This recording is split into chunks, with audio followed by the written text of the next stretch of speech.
Is this the ancient imperial city that Enlon supported by Han?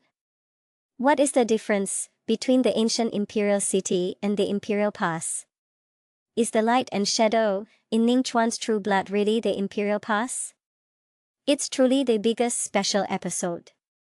The Three Stones battle Ning Chuan, whether it's Shiyi's new heavy pupil or Ning Chuan's wonderful appearance, is unique in the realm of Chinese animation.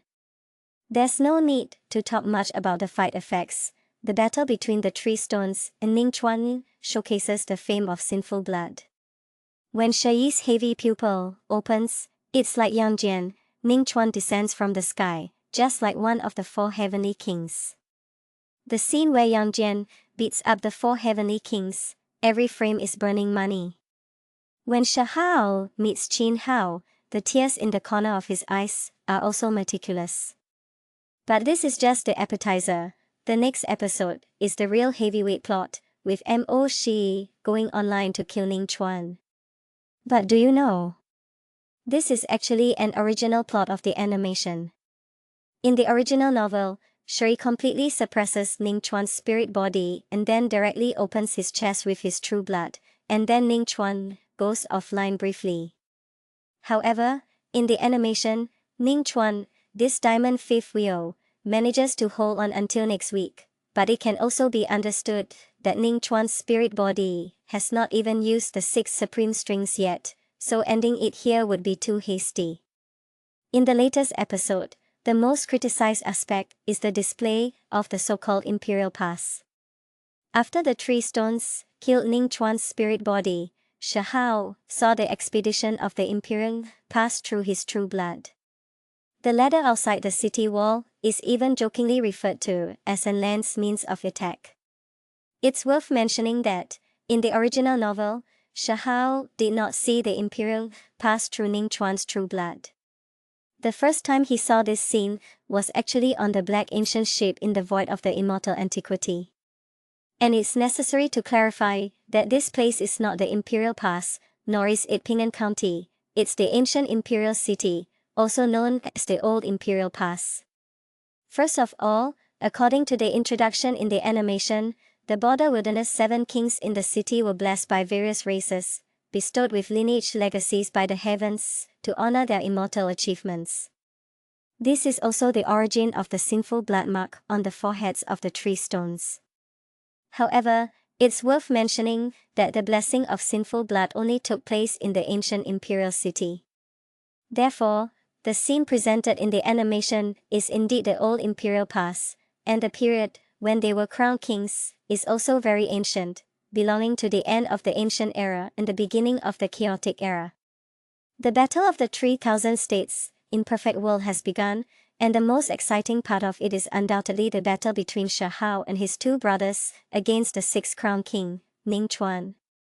Some of the plot has already been officially released by the authorities, and this battle should also be aired at the end of May as a special episode. The preview is very exciting. The fact that Shahao's 3 brothers are standing together is unexpected, especially Shiyi. He was killed by Shahao's own hands, but now the two meet in the upper realm, and there is no hatred in their eyes. Instead, they join forces to fight, which is also a wonderful performance of the heavy pupil. At the same time, these 3 are also the 3 young supreme beings from sinful blood. Shahao relied on his own strength to establish his reputation, while Qin Hao possessed 2 supreme bones, and after Shiyi was resurrected by a powerful figure from the upper realm, he also refreshed many records. This also made the fame of the 3 brothers resound through the upper realm. Originally, they were each fighting alone, but Ning Chuan was very provocative. A single sentence about sinful blood descendants made the 3 brothers of the Shi clan completely united, and for this reason, the 3 of them joined forces to besiege Ning Chuan. Ning Chuan's strength lies in his innate divine art, the Qilin treasure art, which only the ancient 10 evils possess, and he is suspected to be a descendant of the White Qilin. Therefore, his own combat power is also top-notch. He has won the championship 6 times. In the 6 times he has appeared, earning him the title of Sixth Crown King. It's also because of this that he has obtained many treasures and means of communication with the heavens in the 3,000 states competition, and his accumulation far exceeds that of Shahao. This makes it impossible for Shahao to deal with Ning Chuan alone. Of course, if given enough time, Shahao would definitely be sufficient. But Shahao is already very strong. After all, he killed Ning Chuan's avatar. In the next scene, when the two supreme beings, with double bones, the natural supreme being, and the heavy pupil, join forces, the scene instantly becomes explosive. It must be said that all three of them are very strong, but Ning Chuan is more oppressive. Wearing a snowy robe, he is immaculate, with silver hair hanging down, his face so handsome it's almost unreal, and his whole body is shrouded in brilliance, which is very intimidating to many people present. Then, the three brothers and he fought back and forth. There is a feeling of three heroes fighting Lu Bu. Not only that, but Ning Chuan also seems to reveal his true body in the preview.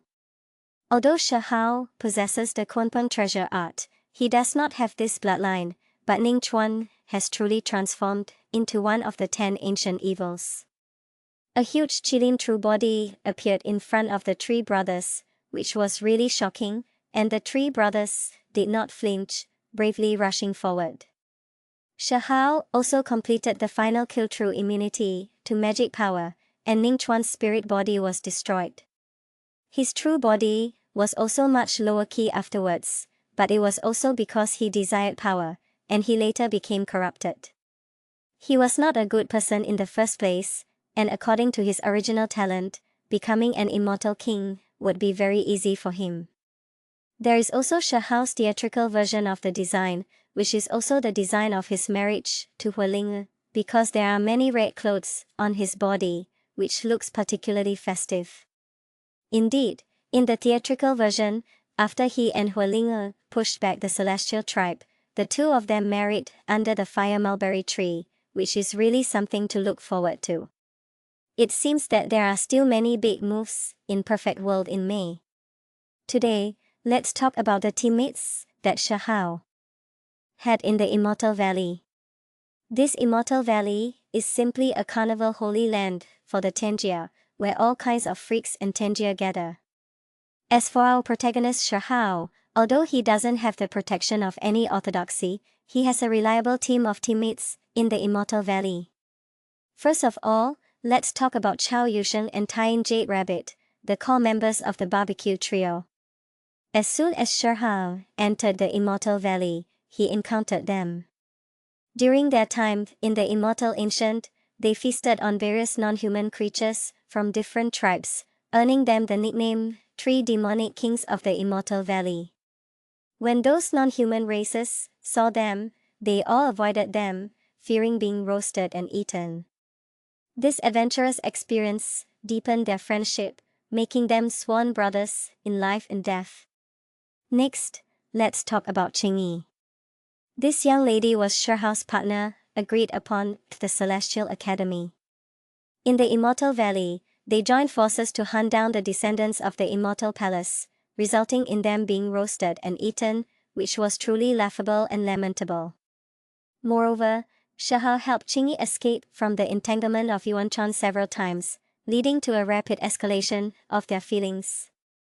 Then, we have Luodao and Laniakan, the two first-generation geniuses. Shahao felt the need for two subordinates to help him find a holy medicine and the undying divine spring, so he suppressed them. Although they were unwilling at first, Shahao's strength was undeniable, and refusal meant a dead end. However, later on, Shahao didn't treat them as subordinates, but instead treated them like brothers, helping each other several times. Don't forget about Qin Hao, Shahao's younger brother. In the Immortal Valley, Shahao took great care of him.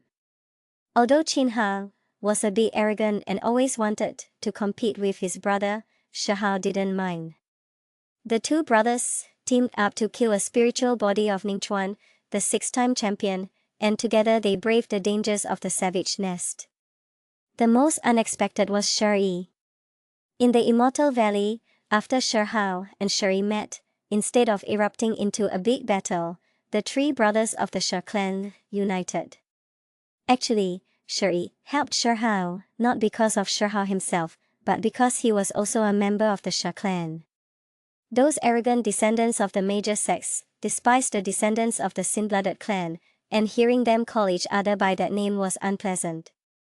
On the other hand, after entering the upper realm, Shuri had a change of heart and let go of many past grievances. So, whether it was Shirhao or Shuri, they never mentioned their past grudges again. How good is the goddess of Willow to Shirhao? She has done so much for Shirhao. Could it be that it's just a master-disciple relationship? Since stepping into the primitive gate, the goddess of Willow has been like a hidden presence in the clouds, with no news. However, with the start of the Genius War in the Perfect World, people began to speculate whether the goddess of Willow would descend again. Perhaps she's already quietly waiting for an opportunity in some corner, ready to rejoin the battle with astonishing power. Shirhao found himself in the Immortal Ancient, fighting against ancient monsters, and by chance encountered the divine country where the goddess of Willow once belonged. There, he felt the presence of the goddess of Willow, albeit only a trace of her will, but enough to make one's heart tremble. Perhaps this encounter was destined, or perhaps it was guided by some mysterious force. Although the goddess of Willow no longer remembers her past with Shirhao, he still knows deep down that Shirhao is her disciple. This kind of connection may transcend time and space, unable to be easily erased. In the Immortal Valley, the goddess of Willow revealed to Shirhao that there was once a person who came searching for him, only leaving behind a surname Yi, but ultimately disappeared into the river of time. After leaving the Immortal Valley, the goddess of Willow appeared again, with a destructive momentum, heading towards the upper realm. This move shocked all the leaders of the Immortal Palace, making no one dare to underestimate her power.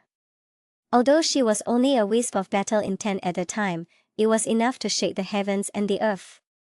There are rumors about the goddess of Willow, saying that if anyone dares to pursue and kill Shirhao, she will personally take action, even if it means wiping out the lineage of anyone who dares to offend her disciple. The care and protection the goddess of Willow has for Shirhao have long surpassed a simple relationship between master and disciple, more like a mother's selfless care for her child. In the heart of the goddess of Willow, Shirhao is not just her disciple, but also the most cherished existence in this vast world. Since the goddess of Willow stepped into the primitive gate, although she is far away, her heart has always been with Shirhao. She deeply understands that Shirhao bears a heavy responsibility and has extraordinary talent, destined to stir up waves in this chaotic world. Therefore, she spared no effort to protect Shirhao, crossing the boundaries of time and space, silently ensuring that he can grow up safely. And Shirhao also deeply understands the goddess of Willow's kindness, turning this gratitude into motivation, constantly cultivating and improving himself, in the hope of one day repaying the goddess of Willow's deep love. In the Immortal Ancient, he experienced hardships, fought against monsters, and continuously broke through his limits, all to become stronger and better protect himself and those around him. The emotional bond between the goddess of Willow and Shirhao has long surpassed the boundaries between master and disciple, becoming a deep affection. The trust and reliance between them enable them to face any difficulties hand in hand, and overcome them together. When the goddess of Willow appeared again, with a destructive momentum, heading towards the upper realm, everyone was shocked. Her appearance was not only to protect Shirhao, but also to uphold justice and peace in this world. She used her actions to prove a truth to the world: no matter where you are, no matter what difficulties you face, as long as you have firm belief and selfless love, you can overcome all obstacles and realize your dreams. In the days to come, the goddess of Willow and Shirhao will continue to move forward hand in hand, facing all the challenges in this world together. The emotional bond between them will deepen more and more, becoming the most precious treasure in their hearts. And their story will become the most touching legend in this perfect world.